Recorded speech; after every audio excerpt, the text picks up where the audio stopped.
देखो, अभी तक कैश फ्लो के अंदर हमने जो डिस्कस किया उसको एक बार पूरा रिकैप कर देते हैं हम लोग। एक बार सुनो, मैं चैप्टर को पूरा रिवाइज कर देता हूँ, कैश फ्लो स्टेटमेंट को सब लोग ध्यान से समझना। देखो, कैश फ्लो स्टेटमेंट के अंदर मैंने आपको ये बताया था कि कैश फ्लो स्टेटमेंट बेसिकली क्या होता है। अब सब लोग इधर ध्यान देना, बातें नहीं। एक ऐसा स्टेटमेंट जो क्या बताता है, इनफ्लो और आउटफ्लो किसका, कैश और कैश इक्विवेलेंट का। ये तीन हेड में बनता है। पहला हेड है ऑपरेटिंग, सेकंड हेड है इन्वेस्टिंग और तीसरा हेड है फाइनेंसिंग। सब लोग ध्यान से सुनना। कैश फ्लो स्टेटमेंट मैंने आपको ये बताया था कि बेसिकली एक ऐसा स्टेटमेंट होता है which show inflow and outflow of cash and cash equivalent. ठीक है, तीन हेड में बनता है। पहला हेड है ऑपरेटिंग, सेकंड हेड है इन्वेस्टिंग और तीसरा हेड है फाइनेंसिंग। ये बनता है as per accounting standard number 3। As per accounting standard number 3। हाँ, तो कैश फ्लो स्टेटमेंट बनता है as per accounting standard number 3। अब मैंने आपको यहाँ पर यह बताया था कि जैसे मान लो अपने को इसमें मेन क्या करना पड़ता है, ओपनिंग और क्लोजिंग कैश को मैच करना पड़ता है ना। और जो डिफरेंस होता है वो डिफरेंस इन तीन एक्टिविटी के कारण होता है, ऑपरेटिंग, इन्वेस्टिंग, फाइनेंसिंग। ठीक है, अब कुछ एक्टिविटी मैंने आपको बताई थी, जैसे मान लो अपन ने लैंड परचेज किया तो कौन सी एक्टिविटी में आएगा, इन्वेस्टिंग। जमीन बेची तो भी इन्वेस्टिंग। शेयर खरीदे तो इन्वेस्टिंग, बट अगर इश्यू ऑफ शेयर है तो फाइनेंसिंग। शेयर बेचे तो again it is investing. Issue of debenture है तो फाइनेंसिंग। डिविडेंड आना इन्वेस्टिंग है और डिविडेंड पे करना फाइनेंसिंग है। ठीक है, फिर उसके बाद जैसे लोन दिया हमने, अब लोन दिया तो ये आपका इन्वेस्टमेंट है, तो ये कौन सी एक्टिविटी है, इन्वेस्टिंग। लोन लिया तो ये कौन सी एक्टिविटी है, फाइनेंसिंग। इंटरेस्ट पे करना फाइनेंसिंग, डिविडेंड आना इन्वेस्टिंग, डिविडेंड पे करना फाइनेंसिंग, शेयर डिबेंचर परचेज करना इन्वेस्टिंग, इशू करना फाइनेंसिंग। ये सब मैं ऑलरेडी बता चुका हूं आप लोगों को, ठीक है ना। इनकम टैक्स पे करना कौन सी एक्टिविटी है, बट इनकम टैक्स पे किया, असेट को बेचा, उसमें फायदा हुआ और उस पर प्रॉफिट के ऊपर टैक्स पे किया, तो वो कौन सी है, क्यों असेट को बेचना अपने आप इन्वेस्टिंग है, इस प्रॉफिट पे अगर आप टैक्स भर रहे हो तो भी कौन सा है, इन्वेस्टिंग। ऑपरेटिंग मतलब रूटीन एक्टिविटी, जैसे मान लो परचेज हो गया, सेल हो गया गुड्स का, रेंट देना, सैलरी देना, ये सब ऑपरेटिंग एक्टिविटी के अंदर आता है। इन्वेस्टिंग मतलब वो सारी एक्टिविटी जो असेट की सेल और परचेज से रिलेट करती है और इनकम जनरेट होती है उन असेट पे। और फाइनेंसिंग मतलब क्या होता है, वो सारी एक्टिविटी जो साइज और कंपोजिशन ओनर के कैपिटल का चेंज करती है या नॉन करंट लायबिलिटी का। मैंने आपको एक और वर्ड बताया था, कैश इक्विवेलेंट। कैश इक्विवेलेंट मतलब क्या होता है, जो एज इक्वल टू कैश होती है, जिसमें एक तो मार्केटेबल सिक्योरिटी आती है, एक करंट इन्वेस्टमेंट आते हैं, या फिर ऐसे कोई भी इन्वेस्टमेंट जिसका मैच्योरिटी मैक्सिमम 3 मंथ्स तक होता है, वो सब कैश इक्विवेलेंट में आते हैं। अच्छा, बैंक बैलेंस, जैसे मान लो कैश विड्रॉ किया बैंक से, तो ये क्या इंडिकेट करता है, कोई फ्लो नहीं है। इनफ्लो मतलब पैसा आना, आउटफ्लो मतलब पैसा जाना। Cash withdrawn from bank no flow, cash deposited in bank again is the no flow, मतलब क्यों कैश इक्विवेलेंट है ये, है ना। उसके बाद गुड्स बेचा तो ये क्या है, एक तरह से इनफ्लो है। परचेज किया गुड्स तो ये क्या है, आउटफ्लो। ये सब क्लियर है, कैश इक्विवेलेंट। अच्छा, एक्स्ट्रा ऑर्डिनरी एक्टिविटी मतलब जो ना तो ऑपरेटिंग, ना इन्वेस्टिंग, ना फाइनेंसिंग हो, जैसे compensation received on earthquake disaster, compensation paid to employ for voluntary retirement scheme, ये सब एक्स्ट्रा ऑर्डिनरी एक्टिविटी है। क्वेश्चंस मैंने कराए थे वो तो एक बार आप देख लेना। क्वेश्चंस में कोई डाउट हो, रिकॉर्डिंग अवेलेबल है, आप एक बार कोई दिक्कत हो तो वापस रिकॉर्डिंग को देख लेना, तो आपको बिल्कुल रिकैप हो जाएगा चैप्टर। अब मैंने जो लास्ट क्लास में पढ़ा रहा था, मैं आपको ऑपरेटिंग एक्टिविटी से स्टार्ट कर रहा था। इन द लास्ट क्लास जो हमने एक्टिविटी स्टार्ट की थी, उसके मैंने भी कुछ क्वेश्चन भी करा दिए थे ऑपरेटिंग के। ऑपरेटिंग के अंदर मैंने बताया था दो तरह के मेथड होते हैं, एक होता है डायरेक्ट, एक होता है इनडायरेक्ट। बट जनरली हम लोग कौन सा मेथड प्रेफर करते हैं, और इनडायरेक्ट मेथड क्या बोलता है कि हमको नेट प्रॉफिट से कहां पे आना है, नेट प्रॉफिट जो कहां पर है, एज पर बैलेंस शीट है, मतलब बैलेंस शीट में जो आखिरी फिगर है वो अपन पिक करते हैं, और वहां से हम लोग स्टार्ट कहां से करते हैं, net profit before tax and extraordinary item. ये हमारा स्टार्टिंग पॉइंट है। तो जब भी हम लोग कैश फ्लो स्टेटमेंट बनाते हैं, हमेशा एक बात ध्यान रखना, आप स्टार्ट करते हो from net profit before tax and extraordinary item. कहां से स्टार्ट करते हैं? Net profit before tax and extraordinary item. अब आप होता क्या है ना कि when you start with net profit before tax, मैंने आपको फॉर्मेट बताया भी था इसका।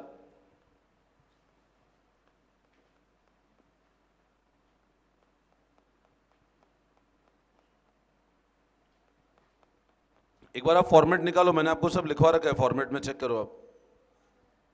देखो ये वाला नेट प्रॉफिट सबसे पहले हम कौन से जगह पे स्टैंड करते हैं? As per balance sheet.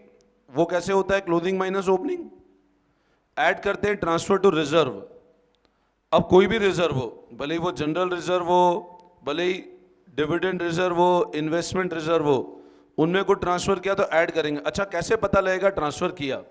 तो आप पता है पता कैसे लगेगा? देखो मान लो आपको ओपनिंग जनरल रिजर्व गिवन है 50,000 और क्लोजिंग जनरल रिजर्व गिवन है 1.5 लाख का। अब ओपनिंग जनरल रिजर्व कितना था? 50,000। क्लोजिंग कितना है? मतलब बताओ जनरल रिजर्व में कितने का ट्रांसफर किया? 1 लाख का। तो ये ऐड हो जाएगा। ये इंडिकेट करता है क्या? Transfer to reserve. तो क्वेश्चन आपको बोलेगा नहीं ट्रांसफर किया, फिगर बढ़ रहा है मतलब आपको पता पड़ जाएगा कि ट्रांसफर हुआ है जनरल रिजर्व में। डिविडेंड कोई भी हो, फाइनल हो या इंटरिम हो, उसको ऐड करने का है। डिविडेंड कोई भी है, भले वो फाइनल डिविडेंड या इंटरिम में, आपको ऐड करना है। प्रोविजन फॉर टैक्स, यहां पर मैंने एक वर्ड बोला है मेड ड्यूरिंग द ईयर, ये भी अपन आगे समझेंगे। अभी आप प्रोविजन फॉर टैक्स और एक्स्ट्रा ऑर्डिनरी आइटम डेबिट हो गया तो ऐड कर दो, और क्रेडिट टैक्स रिफंड है तो लेस करो, और क्रेडिट है तो लेस कर दो। हम लोगों ने एक क्वेश्चन किया था 7th वाला, वो क्लियर था। नेट प्रॉफिट था, इंटरिम डिविडेंड ऐड किया। अच्छा, इंटरिम और फाइनल डिविडेंड हमेशा इंडिकेट करता है इक्विटी शेयर्स पे। अब इक्विटी को डिविडेंड दिया तो इंप्लाइड है किसको डिविडेंड और देंगे? सही, प्रेफरेंस को डिविडेंड दिया ही होगा। इक्विटी को दिया तो इंप्लाइड है प्रेफरेंस को डिविडेंड दिया ही होगा। एक्स्ट्रा ऑर्डिनरी आइटम मैंने आपको बता ही दिया था, ये मैंने एक क्वेश्चन आपको करवाया था। अब एक बार आप है ना 5 मिनट्स का टाइम लेकर के चैप्टर पूरा एक बार वापस रिकैप कर लो। एक बार आप पूरा चैप्टर पर नजर डाल दो स्टार्टिंग से लेकर एंड तक, फिर हम लोग आगे बढ़ते हैं। एक बार आप पूरा एक बार नजर डाल दो ताकि आपको वापस रिकैप हो जाएगा, वरना फिर आपको अभी याद ही नहीं आएगा क्या पढ़ा था हम लोगों ने। स्टार्टिंग से लेके एंड तक क्वेश्चंस के साथ एक बार वापस पूरा रिवाइज कर लो चैप्टर। 5 मिनट्स का टाइम दे रहा हूं, बातें नहीं करना, पूरा ढंग से एक बार रिवाइज कर लो आप लोग। स्टार्टिंग से लेके एंड तक कॉपी में जो जो लिखा है उसको अच्छे से पढ़ लो, और कहीं डाउट है तो वापस डिस्कस कर लो मुझसे एक बार। चलो आप एक कंसेप्ट लिखो, देखो कंसेप्ट ऑफ, सब लोग लिखो next heading.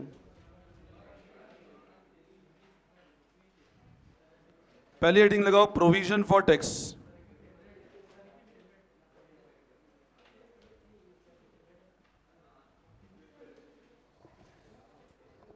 Provision for tax, अब बातें नहीं, हेडिंग लगाओ प्रोविजन फॉर टैक्स। मतलब इस क्वेश्चन के बाद अगली हेडिंग लगाओ प्रोविजन फॉर टैक्स। देखना, it is a provision of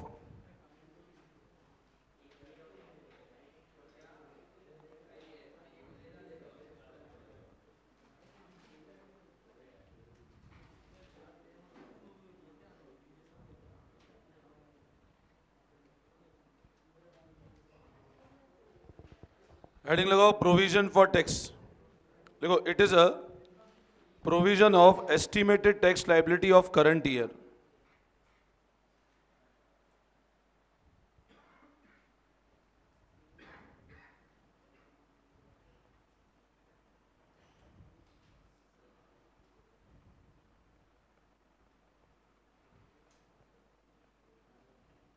making provision for tax,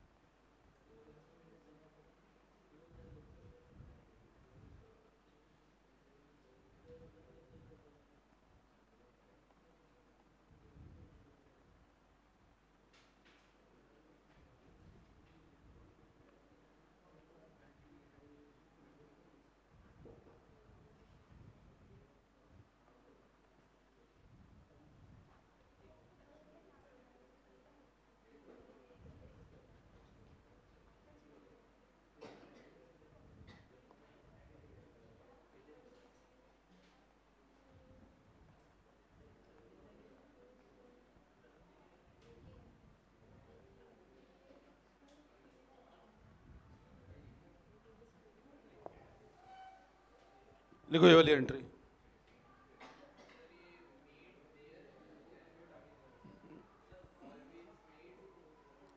made through P&L account, made through P&L account, journal entry for making provision, P&L account debit to provision for tax.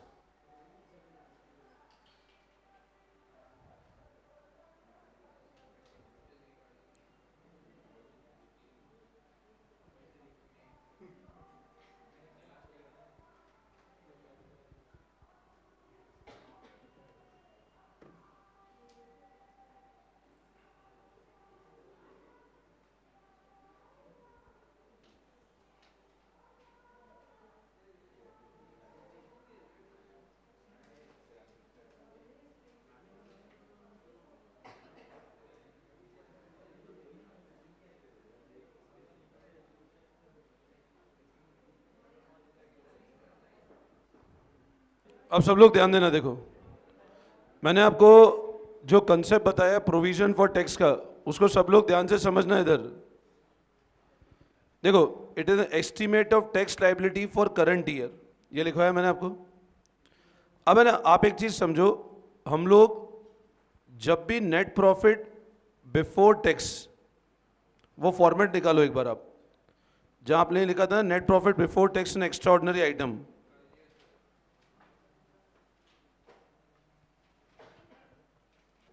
देखो सब लोग ध्यान से समझना, आप लोगों को देखो, मैंने आपको जो फॉर्मेट लिखवाया था, वहां हमने डिस्कस किया था कि नेट प्रॉफिट हम लोग किसके हिसाब से लेते हैं,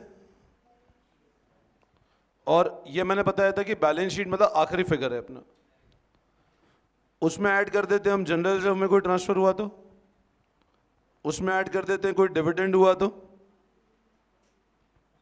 भले ही इंटरिम हो या फाइनल हो, फिर उसमें ऐड हम लोग क्या करते हैं, प्रोविजन फॉर टैक्स। अब वहां आप देखो, provision for tax made during the year, मतलब कितना प्रोविजन हमने इस साल बनाया। अब क्या होता है, इनकम टैक्स के अंदर आपको अपन 11 में भी एक कंसेप्ट पढ़ा था, provision versus reserve. Provision word का मतलब क्या होता है, एक ऐसा अमाउंट जो हम लोग एस्टीमेट, देखो हमको पता है, जैसे मान लो मेरे को ये साल चल रहा है, मेरे को पता है मान लो 31 मार्च तक, अज्यूम करो मेरे को एक एस्टीमेट है कि मान लो मेरा प्रॉफिट 10 लाख का होगा, ये एस्टीमेशन है ना, पता नहीं होगा नहीं होगा वो नहीं पता। अब मान लो ये एस्टीमेशन है कि प्रॉफिट 10 लाख का होगा, तो इनकम टैक्स में क्या होता है, there is a concept known as advance tax, कि आप, सरकार ये बोलती है अर्न, पे एज यू अर्न, जैसे जैसे आप कमाते जाओ टैक्स आप इमीडिएट भरते जाओ। और एडवांस टैक्स क्या होता है, गवर्नमेंट को क्वार्टरली पे करना पड़ता है अपने को, मतलब हर क्वार्टर के अंदर एडवांस टैक्स की डेट आती है। अब मेरे को पता है मेरा साल के अंदर मान लो प्रॉफिट एस्टीमेट है कितना होगा, 10 लाख, मेरे को पता है मान लो 30% स्लैब में आ रहे हैं हम लोग, 3 लाख का मेरे को टैक्स भरना है।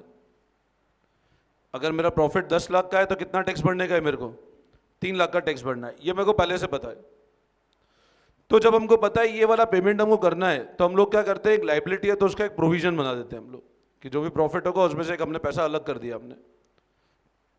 अब हो सकता है कल हमारी लाइबिलिटी 2 लाख की है, तो अच्छी बात है, हमने ज़्यादा प्रूडेंस बेस पे ज़्यादा एस्टिमेट कर लिया हमने। अब आप एक चीज़ समझो, मैंने आपको अभी ऊपर एक एंट्री बताई, P&L to provision for tax. अब आप पता है इस एंट्री के अंदर ये देखो, ये एंट्री है सिर्फ प्रोविजन को बनाने की एंट्री है, कि हमने प्रॉफिट में से एक पार्ट प्रोविजन का अलग कर दिया। अच्छा बताओ, ये एंट्री की तो प्रोविजन के अंदर कौन सा बैलेंस क्रिएट हो गया, और अगर आप इसको डेबिट नहीं करोगे तो प्रोविजन बैलेंस शीट में नजर आएगा आपको। बट बताओ इस एंट्री के थ्रू कोई कैश का आउटफ्लो हुआ क्या, सिर्फ ये एंट्री करने से कोई आप कह सकते हो सर कैश का पेमेंट हो गया, क्या एंट्री करने से ऐसा बोल सकते हैं कि आउटफ्लो हो गया, यस और नो, नहीं हुआ। मतलब ये सिर्फ प्रोविजन फॉर टैक्स बनाने की एंट्री है, ये सिर्फ प्रोविजन को मेड, प्रोविजन बनाने की एंट्री है। तो प्रोविजन बनाने की एंट्री है P&L account debit to provision for tax. बोलो इसमें कोई तकलीफ, क्लियर है सबको? तो अब आप देखो एक बार, it is an estimate of tax liability for current year. हमने एस्टीमेट लगाया और हिसाब से टैक्स की हमने एक प्रोविजन बना दिया। अब है ना, आप मेरे को एक चीज बताओ, मान लो मैंने सेल करी, 1 लाख की लेट से सेल करी इन कैश, मैंने खर्चा किया 20,000 खर्चा किया मान लो इन कैश, कितना प्रॉफिट बचा?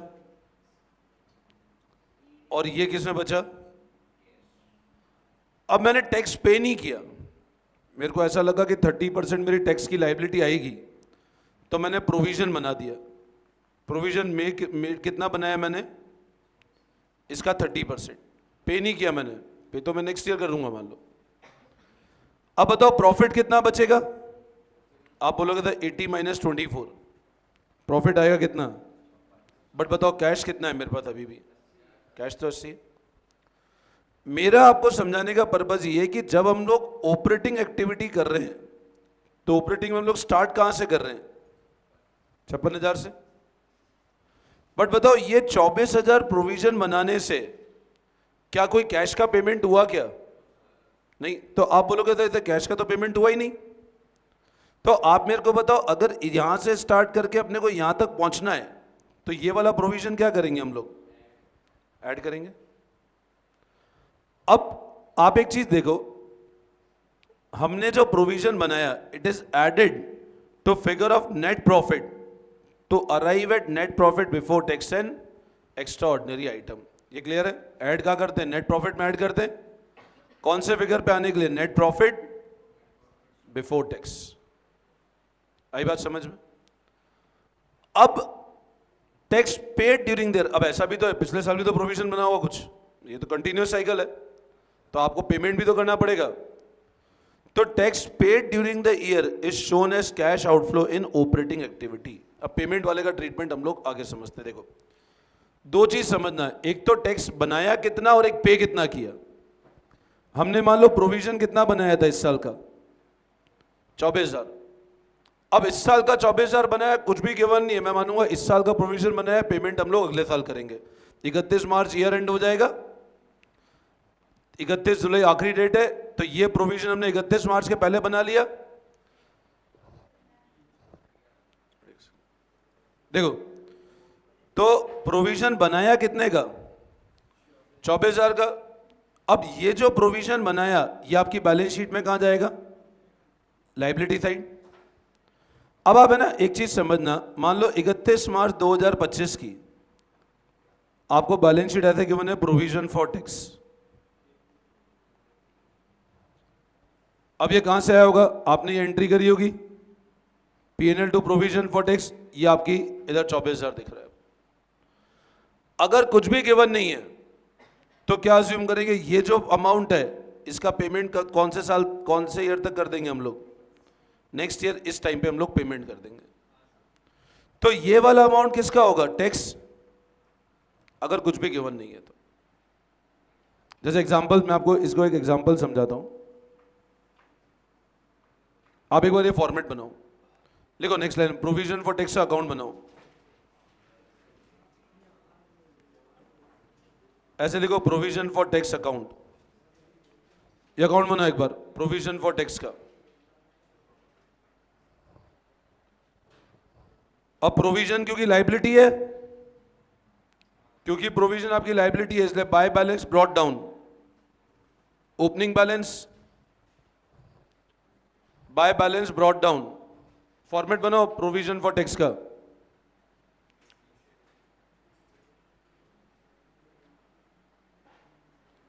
बाय बैलेंस ब्रॉट डाउन, ये ओपनिंग फिगर है,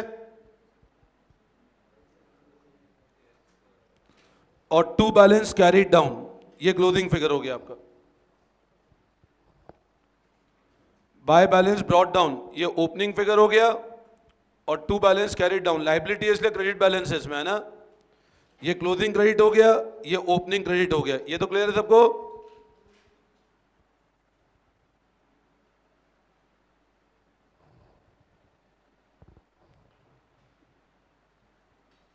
आप पहले सिर्फ ओपनिंग क्लोजिंग लिखना, बाय बैलेंस और टू बैलेंस, फिर अगला मैं समझाऊंगा, फिर नोट करना।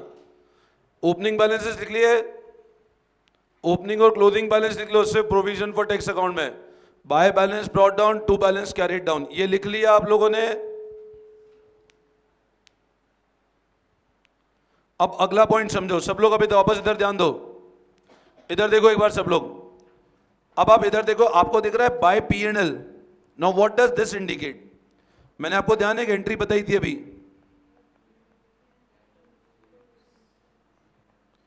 इसकी लेजर पोस्टिंग कैसे होगी? Bye P and L. इसकी लेजर पोस्टिंग कैसे होगी? तो आप देखो बाय पी एंड एल, ये क्या इंडिकेट करता है? Provision made that is added to net profit, जितना प्रोविजन इस साल बनाया है।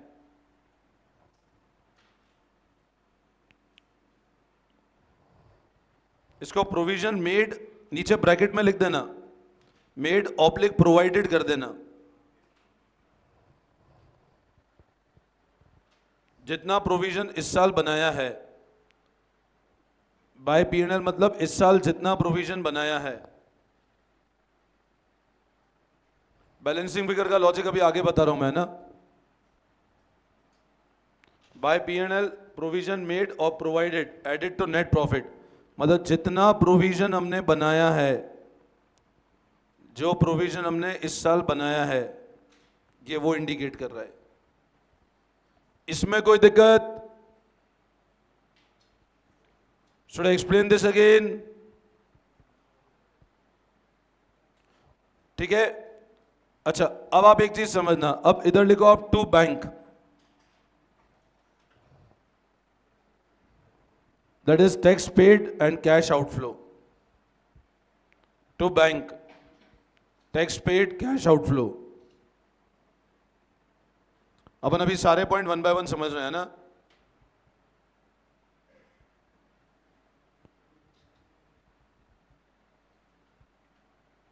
यहां तक सब लोगों ने कर लिया?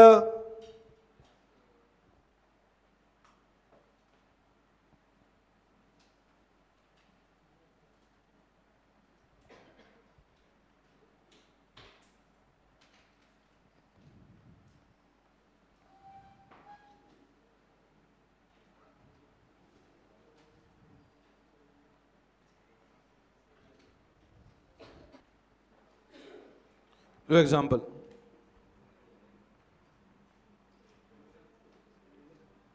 देखो, show the treatment in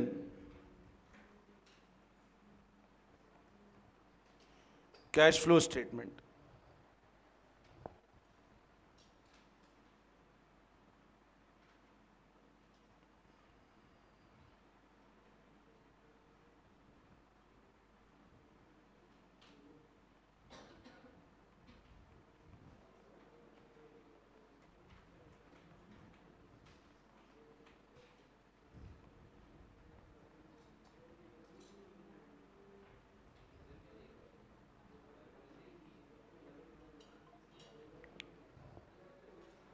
example number 1 है प्रोविजन फॉर टैक्स का। Show the treatment in cash flow statement. Opening provision 50,000, closing provision 60,000। अब मैं ना एक बात बताओ, सब लोग इधर ध्यान देंगे। ओपनिंग कितना दिख रहा है प्रोविजन? ओपनिंग ये 25 है, मतलब ये 24-25 वाला साल है। और आप कैश फ्लो बना रहे हो फ्रॉम 1 अप्रैल 2025 से 31 मार्च 26 का, ये वाले साल का आप कैश फ्लो स्टेटमेंट बना रहे हो। अब क्या ट्रीटमेंट होगा, सब लोग ध्यान से सुनना एक बार। देखो, ये 50,000 का प्रोविजन कौन से पीरियड में बना होगा?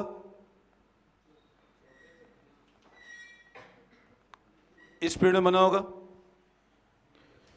ये 60,000 का प्रोविजन कब बना होगा? सब लोग इधर ध्यान दो। ये 50,000 का प्रोविजन इस वाले पीरियड में बना होगा, ये 60 का प्रोविजन इस वाले पीरियड में बना होगा। यस और नो? ये पिछले साल के पीएनएल से चार्ज हुआ होगा, ये इस साल के पीएनएल से चार्ज हुआ है। आप कैश फ्लो स्टेटमेंट कौन से साल का बना रहे हो? ये वाले साल का। बताओ इस साल के पीएनएल से कितना प्रोविजन बनाया हमने? इस साल के पीएनएल से कितना प्रोविजन बनाया? तो इस साल आपने बुक में एंट्री 60,000 की करी होगी, PNL to provision for tax 60,000 रुपए। अब है ना, अगर मैं इसका लेजर बना दूं, मान लो मैं प्रोविजन फॉर टैक्स का लेजर बना दूं, तो ओपनिंग बैलेंस कितना है बताओ? क्लोजिंग बैलेंस कितना है बताओ?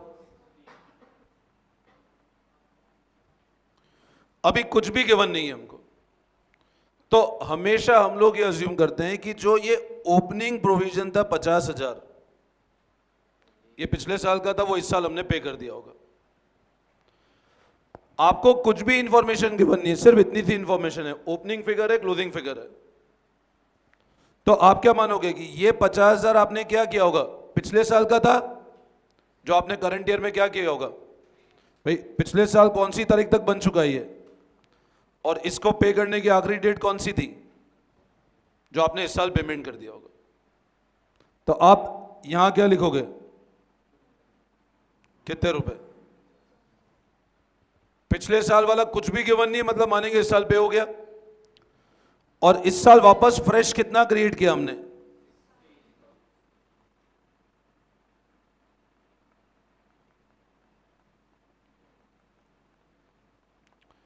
अब ट्रीटमेंट कैसे होगा बताओ?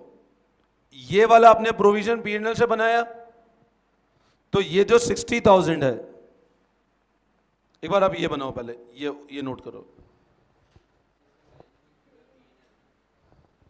हाँ बाय पीएनएल या कुछ भी कर दो, बैलेंस फिगर, बैलेंस फिगर जरूरत ही नहीं करने की इसमें आपको। एक बार ये नोट करो पहले। अब है ना, इस अकाउंट के नीचे लिखो आप 60,000 in above ledger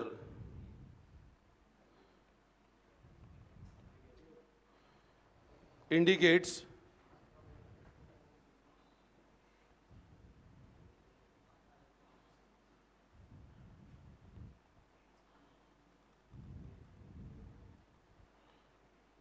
provision for tax made during the year.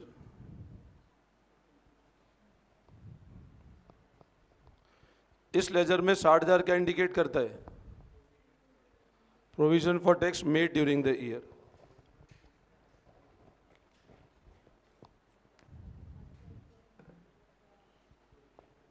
And it will be added to net profit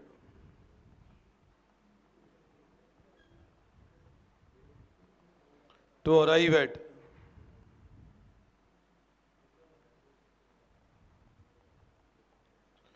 तो 60,000 को तो ऐड करेंगे हम लोग।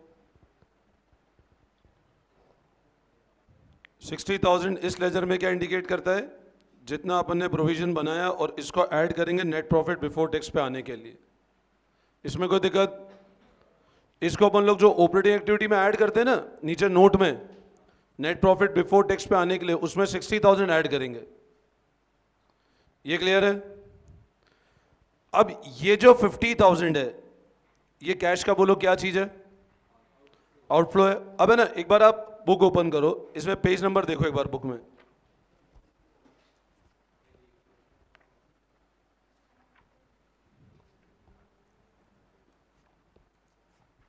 आपको पूरा एक फॉर्मेट गिवन है कैश फ्लो का, पेज नंबर 5.59 पे हो, पेज नंबर 5.59 बुक में ओपन करो, पेज नंबर 5.59। आप देखो, आपको नीचे दिख रहा है इधर पेज नंबर 5.59, देखो एक बार सब लोग, पेज नंबर 5.59 आ जाओ, ओपन कर लिया पेज। अब इसमें आप नीचे देखो, कैश जनरेटेड फ्रॉम ऑपरेशन दिख रहा है, और एच पॉइंट दिख रहा है, लेस इनकम टैक्स पेड दिख रहा है, इनकम टैक्स पेड, ये पूरा ऑपरेटिंग का हेड है। अब है ना, एक बार सब लोग ध्यान देना, आप इस पेज नंबर 5.59 पे पहला पॉइंट देखो, cash flow from operating activity. A point दिख रहा है net profit before tax and extraordinary item, क्या लिखा है? एज पर ये मैंने आपको निकालना सिखाया है, सब लोग ध्यान से सुनना। आप अगर इस फॉर्मेट को देखते हो तो आप देखो ये अपना ऑपरेटिंग का स्टार्टिंग पॉइंट है और यहां पे क्या लिखा है, एज पर वर्किंग नोट। अब आप वर्किंग नोट पढ़ो एक बार, आपको वर्किंग नोट में क्या गिवन है। नेक्स्ट पेज करो, पेज नंबर 5.61। आपको दिख रहा है वर्किंग नोट में provision for tax for current year, add वाले आइटम में देखो, मैं आपको ये ऑलरेडी लिखा चुका हूं फॉर्मेट, दिख रहा है provision for tax for current year. इसका मतलब ये वर्किंग नोट में, सुनना ध्यान से, net profit as per balance sheet से हमने स्टार्ट किया। सब लोग ध्यान से सुनो मेरी बात। आपको यहां से जब यहां पे जाना है, बैलेंस शीट से जब यहां पे जाना है, तो कितना ऐड करना है जो अपन ने पीएनएल से चार्ज किया। और अगेन पेज नंबर 5.59 पे आओ, आपको एच पॉइंट दिख रहा है, income tax refund, page number 5.59 पे देखो नीचे, वहां कितना लेस करना है,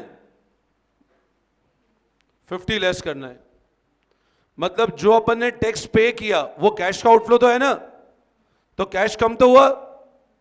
तो इस साल अपन ने प्रोविजन पीएनएल से 60,000 बनाया, पिछला साल वाला अपन ने इस साल क्या किया, तो ये वाला अपना आउटफ्लो आएगा as per point number H, और ये वाला वर्किंग नोट में ऐड हो जाएगा। ये ध्यान रखना। वापस समझाऊं, should I explain this again. ये 50,000 वाला जो अमाउंट है, ये आउटफ्लो आएगा under operating activity as per point number H, और ये वर्किंग नोट में ऐड हो जाएगा। ठीक है, तो ये लिखा आप लोगों ने, ये नोट कर लिया, ये नोट कर लिया। हाँ, टैक्स पे किया लेस होगा ना, ऐड क्यों होगा, पेमेंट किया तो आउटफ्लो है ना। ठीक है, अब लिखो नेक्स्ट लाइन में, 50,000 tax paid will be shown as cash outflow under operating activity.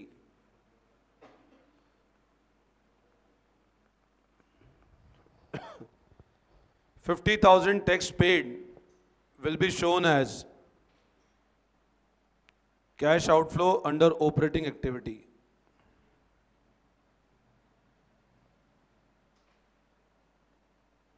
बोलो इसमें कोई डाउट, वापस समझाऊं।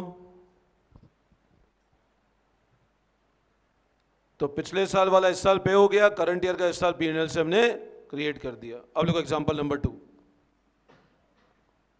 ये नोट कर लिया। ठीक है, अब देखो एग्जांपल नंबर 2।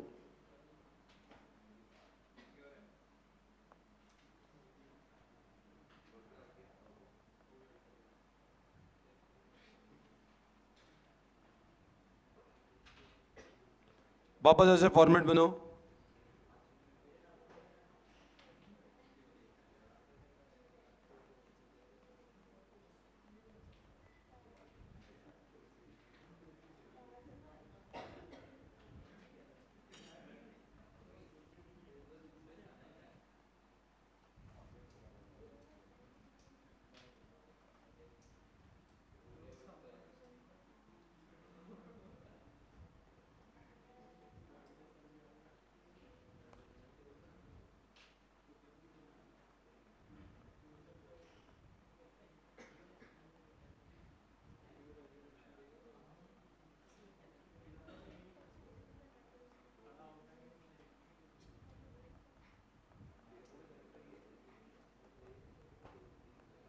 बनाओ फटाफट फॉर्मेट, बनाओ फॉर्मेट बनाओ।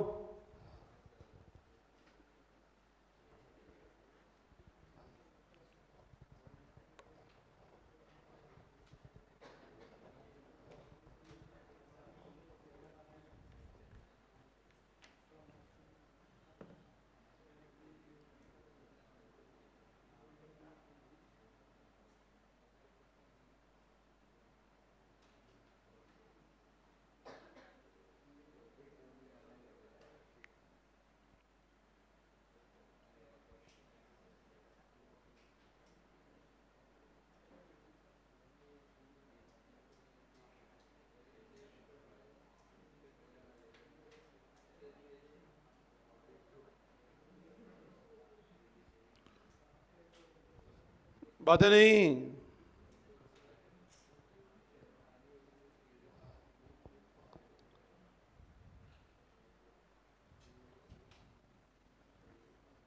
स्टार्ट करें।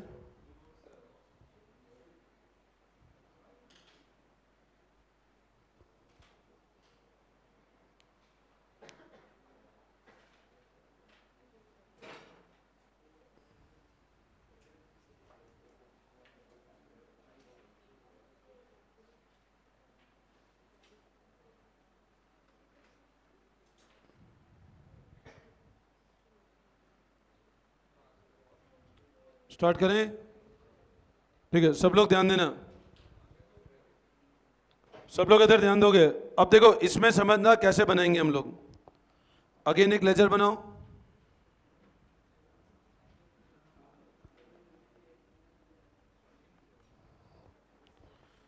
अभी ओपनिंग बैलेंस कितना है? 70,000। क्लोजिंग कितना है? अब एक मिनट सब लोग सुनना है, इधर कॉपी बाद में, इधर ध्यान दो। कितना अमाउंट हमने पे किया था? ये क्लियर गिवन है, पेमेंट 65,000 हुआ है। अभी आपको पेमेंट का अमाउंट बहुत क्लियर गिवन है क्वेश्चन में, तो अपने को ये नहीं देखना है कि पिछले साल वाला पे किया था हमने। प्रोविजन बनाया 70 था, बट फाइनल पेमेंट कितना हुआ? तो इधर लिखेंगे to bank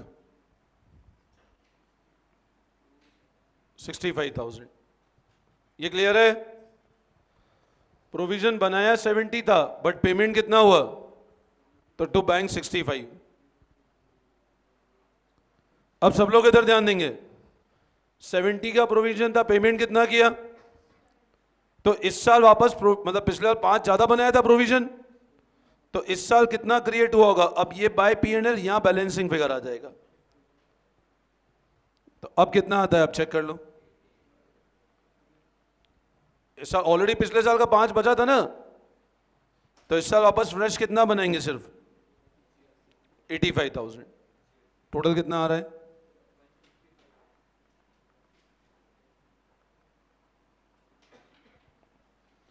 now what does this 85 indicate?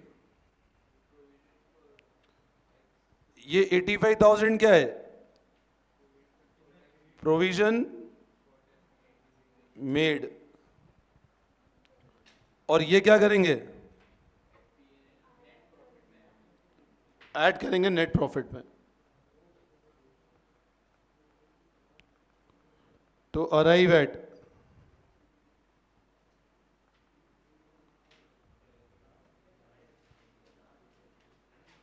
और 65,000 क्या है?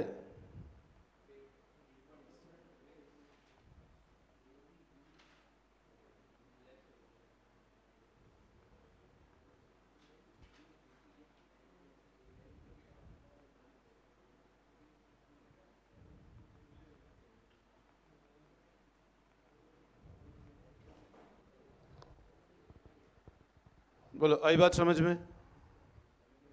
Any doubt?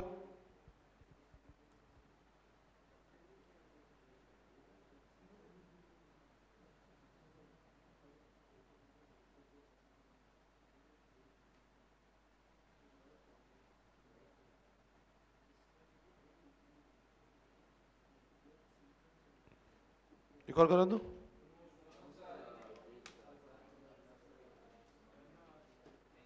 चलो, इसको देखना, फिर नेक्स्ट क्लास से करते हैं हम लोग कंटिन्यू।